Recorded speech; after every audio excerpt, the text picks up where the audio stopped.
Hello my lovely herd! Welcome back to my channel, or welcome if you're new here. My name is Sings, and in today's video, we're gonna dive right on into stadium changes for Mercy in Season 18. What's staying the same, what's changing, and what's new? We're getting new powers and items for Mercy, so let's talk about it. The devs were kind enough to give us a forward look into the patch notes for Season 18, since it is going to be a rather large update and not just for Stadium. Everything is getting changes, so I suggest checking it out before the patch goes live if you haven't yet already. I'll leave the link in the description for you.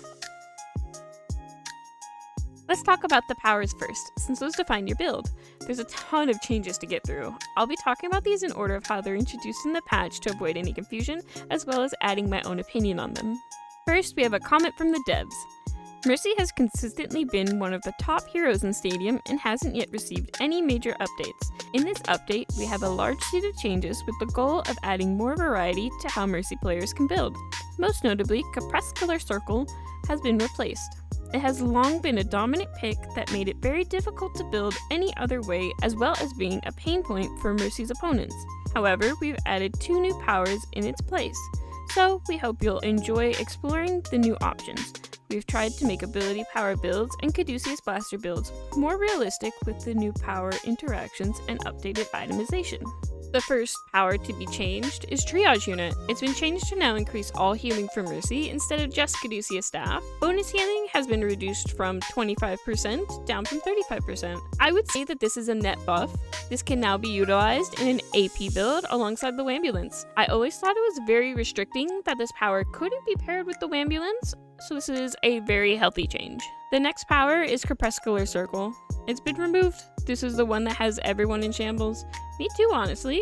It was the powerhouse of a lot of builds, but it also power crept Mercy into triple S tier and made her ultimately unkillable in Valk if she stacked healing and survivability. While it sucks as a Mercy main, this is a healthy change overall for Stadium. The next power on the docket is going to be Threads of Fate. It has been changed to have a reduced chain effectiveness of 35% down from 50%. This is a really harsh nerf to this power, and it might end up becoming a later round add-on for builds after you've built up your weapon power and attack speed instead of a first round power. If you're like me and didn't fully understand what effectiveness meant in their terms, think of it kind of like a power bar. Instead of it being at 50% of the 100% healing, 100% meaning it healed the same amount as the base amount, it's going to be at 35% of the 100%. Battle Medic. Attack speed per stack has been reduced to 3%, down from 4%. And this is totally valid. It fires so fast, and this is probably the smallest nerf we're going to see in terms of like everything, and again, a necessary one. I've grown to love this power, but it feels more like a slap on the wrist if nothing else, especially for one that is like obscene, if you've like ever seen it in action. Serenity. Reduced extra healing to 10%, down from 20%. If you remember Mercy's original minor perk, where she gained healing based off of beaming allies, I believe this is lower than that now, but any of y'all can fact check me for that one. This isn't bad, but she has multiple items, and I mean multiple survivability items, to the point that I personally think that this power is really unnecessary unless you have like the most egregious DPS support known to man. And not only does she have like 1,010,000 survivability items for this, but she also has her own passive sympathetic recovery, so this power really is unnecessary. I would rather see this power removed, personally, and replaced with something more fun and playful for Valk or Res. Moving on to Protective Beam. Added additional effect, Caduceus Staff stays tethered 1 second longer to allies not in line of sight. Our first buff, oh my god, it happened! And it's to one of my personal favorite and underrated powers. The additional 1 second is going to be game-changing, and I wouldn't be surprised if this starts popping up in every build from now on, especially when paired with something like Threads of Fate, where the beam connects to people cross-map. Moving on to our first new power, Tethered Tourniquet. After swapping to Caduceus Blaster, Caduceus Staff automatically heals allies at 100% effectiveness for every 1 second you spent tethered, up to 10 seconds. I thought that this might be similar to how Crepuscular Circle worked, but in a more nerfed version.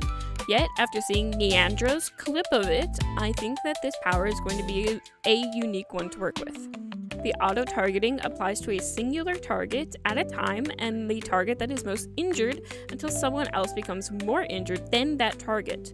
We know that they can do multiple targets, so why not make it do multiple targets but less effective? Just some food for thought. Our next new power is called Supply Surge. Reloading Caduceus Staff grants allies affected by it 20% movement speed for 2 seconds, restores 50% ammo, and reduces their cooldowns by 3 seconds. This has a 10-second cooldown.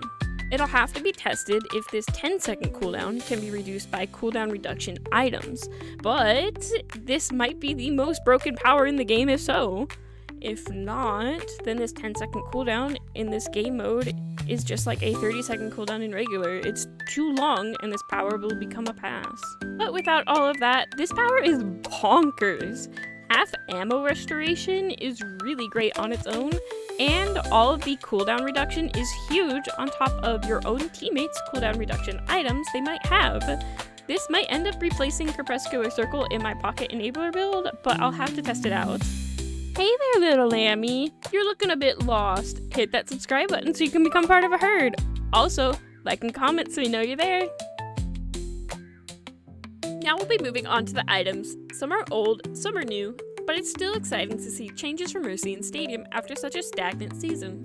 You might have been wondering where Glass Extra Full was. Well, here it is. It got moved to an item down from a power. Glass Extra Full. Changed to a rare weapon hero item from a power. Gives you 25 health, 5% attack speed, and now grants up to 25 overhealth when healing full health allies down from 50. And it'll cost you 4,500 stadium cash. Just like the power, this is good if you're not used to damage amping often and damage amping low or missing health targets. This is extremely good actually, since it's no longer a power and an item that you can sell that only costs you 4.5k. However, if you're a damage amp Andy like me, this is a pass. It might be good for the 25 HP and 5% attack speed if I have nothing else to buy, but I don't really know. I'll have to test around with it. Chain Evoker. Changed to now grant 50 health instead of 50 armor. My free armor is gone and I'm so upset. This is typically the only armor I would ever get in my builds, and it's gone, and I am so sad. I don't know, I don't think any extra 50 health is gonna help, and the armor was so goated in round 2, which is when I would buy Chain Evoker. So sad. Pour one out for the armor. Angelic Acrobatics added 15% ability power, cost increased to 11,000 up from 10,000. The addition of ability power on this item makes it amazing for the Wambulance builds that are out there. This is a core item for that build, but the cost increase is not good. It might be too difficult to get it early on, but also maybe not. It really just depends how cash flow is going to work moving into Season 18. And as always, paired with Angelic Acrobatics comes Blessed Boosters. It's been changed to an Epic Ability Hero item from an Epic Survival Hero item. They have also added 10% ability power and reduced the health on it to 25 down from 50. I don't know about you, but I personally love this item. I sometimes get it over Angelic Acrobatics because the slingshot and super jump range it gives me for being just a 9k item is like really good. The addition of the ability power on it once again adds to the Wambulance build viability, and that's just another score for that. Overall, I think they're really driving home the idea that ability power on Mercy needs to be played around with more. I do have a Wambulance build, and it is my most fun build to do, but it hasn't been viable outside of playing with a Freya or a Genji, or like maybe a really aggro teammate who helps me score a lot of cash. The items that previously didn't work for Mercy that counted as ability healing are going to be bug fixed moving into Season 18, so this is really going to be a viable build again.